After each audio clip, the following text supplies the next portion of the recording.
Hello everyone, welcome to my channel once again. So let's start with today's video. And today I'm starting with that MCQ series only जिसमें मैंने 21st chapter लिया है nervous system and control coordination वाला. So again 10 MCQs which will be the important ones. So let's start. The first is nasal bodies are mainly composed of. So आपको पता है nasal body जो होता है वो cytid में होता है, cell body में होता है.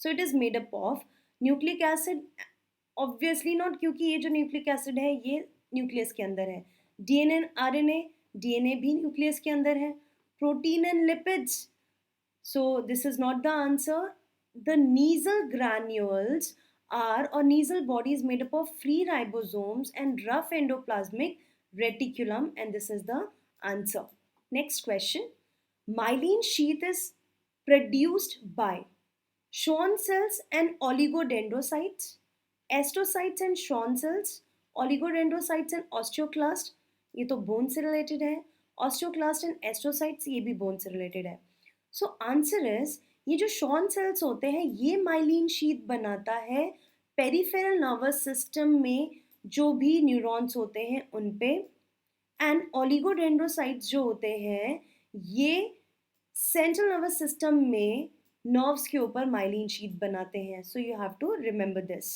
Next question. Sodium potassium pump is found in membranes of many cells like nerve cells.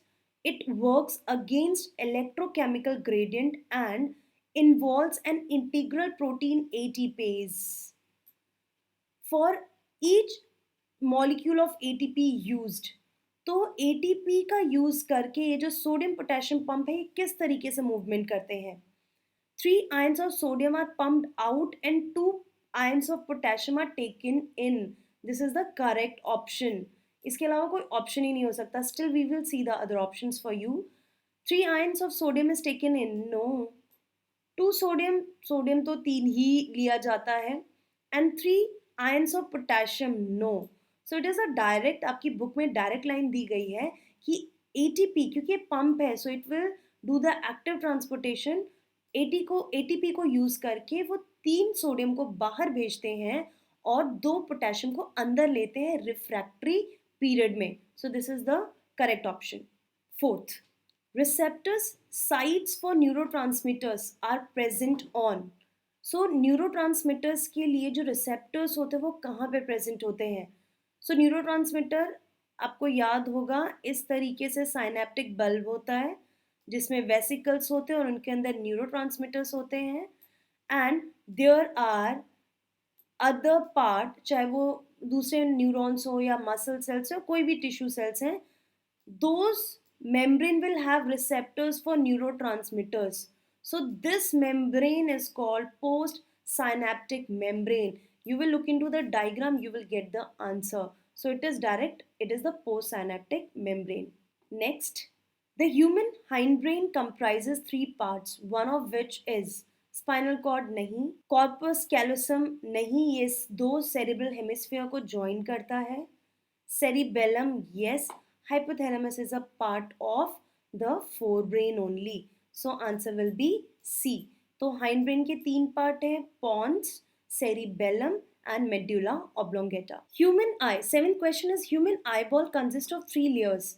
And it encloses तो जो 3 लेयर्स हैं स्क्लेरा कोरॉइड एंड रेटिना ये क्या एनक्लोज करते हैं lens iris optic nerve iris जो है वो उन्हीं 3 लेयर का पार्ट है lens aqueous humour and vitreous humour cornea and iris ये ही इन तीनों के पार्ट्स हैं ये कोरॉइड स्क्लेरा एंड रेटिना के पार्ट्स हैं अगेन कॉर्निया है सो ये 3 ऑप्शंस नहीं हो सकते it is lens aqueous humour which is present between the iris and lens and vitreous humour जो कि लेंस और रेटिना के बीच का जो फ्लूइड है सो ये जो 3 लेयर है इन तीनों को एनक्लोज करते हैं so this is the correct option इसके लिए again you need to go through the structure very carefully next The transparent, 8th one is the transparent lens in the human eye is held in its place by.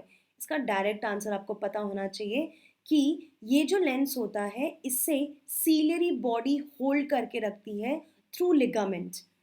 So smooth muscle attached to the iris, no, iris को हम नहीं consider करेंगे. Ligaments attached to the iris, no. Ligament attached to the ciliary body, yes. Smooth muscle attached, no. It's the ligament which attached to the ciliary body and it holds, this ligament holds the lens. So C is the correct option. Ninth question, in mammalian eye, the fovea is, that is present on the retina, is a center of visual field where high density of cone cells occurs but no rods. Okay, the optic nerve leaves वो blind spot होता है. Only rod is present, ऐसा कोई spot नहीं है. More rods than cones, no. So it is high density of cone cells but no rod cells. So this is the fovea. This is the answer A. Last question. Which one of the following statement is not correct? Not correct. Please. मैं हर MCQs में आपको बोलती हूँ, question को आप बहुत ध्यान से पढ़ेंगे, you will get the answer. First is retinal is a light absorbing or portion of visual photopigment. Yes. In retina, the rod has photopigment rhodopsin. Yes. Retinal is a derivative of vitamin C. No. A होता है, C का तो नाम ही नहीं सुनेंगे आप. Rhodopsin is a purple reddish protein present in the rods only. Yes.